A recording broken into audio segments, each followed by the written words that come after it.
முதல் மாநாட்டு தேதியை முடிவு செய்தார் ஓபிஎஸ். நண்பர்களை, நம்ம போடக்கூடிய வீடியோக்கள் உங்களுக்கு பிடிச்சிருக்கு அப்படின்னா ஒரு லைக் பண்றதுக்கு மட்டும் மறந்துடாதீங்க.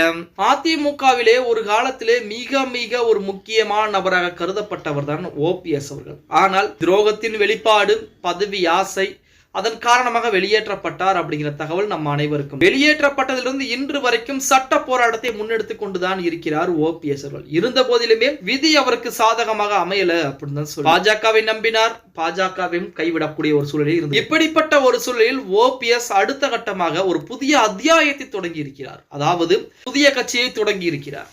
அந்த கட்சியுடைய முதல் மாநாடு, எந்த ஒரு கட்சி தொடங்கினாலுமே அதற்கு நாம் கட்சியை வெளியிலே கொண்டு செல்ல வேண்டும், மக்களிடத்திலே நாம் கட்சியை அறிமுகப்படுத்த வேண்டும் அப்படின்னா அதுக்கு ஒரு மாநாடு என்பது நடத்த வேண்டும். அப்படித்தான் ஓபிஎஸும் பார்த்தீங்கன்னா கட்சி ஆரம்பிக்காமலே திருச்சியிலே முப்பெரும் விழா அப்படிங்கிற மாநாட்டை ஆரம்பித்து வெற்றிகரமாக நடத்தி முடித்தார்.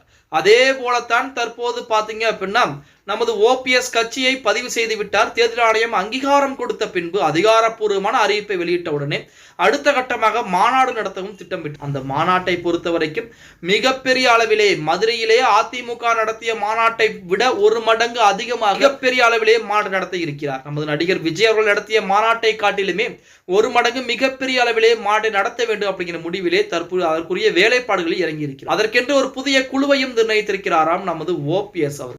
அந்த குழு எந்த இடத்திலே மாநாடு நடத்தலாம், திருச்சியில் நடத்தலாமா அல்லது மற்ற இடங்களிலே நடத்தலாமா? ஆல்ரெடி திருச்சியிலே முப்பெரும் விழா அப்படின்னு சொல்லி மாநாடு நடத்தியாச்சு. அதுக்கு அடுத்தபடியாக கோவையிலே மாநாடு நடத்தலாமா அப்படின்னு சொல்லி இடங்களை தேர்வு செய்யக்கூடிய வேலையிலே இறங்கி இருப்பதாக செய்திகள் என்பது வெளியாகி கொண்டிருக்கு. எது எப்படி இருந்தாலும் 2026 சட்டமன்ற தேர்தலிலே ஓபிஎஸ் உடைய பங்களிப்பு மிகப்பெரியதாக இருக்கும் அப்படின்னு சொன்னா அதுக்கு மாற்று கருத்துக்கள் எதுவும் சொல்ல முடியாது. பொறுத்து பார்க்கலாம். ஓகே கைஸ், வீடியோ பிடிச்சிருந்தா மறக்காம ஒரு லைக் பண்ணி விட்டுருங்க.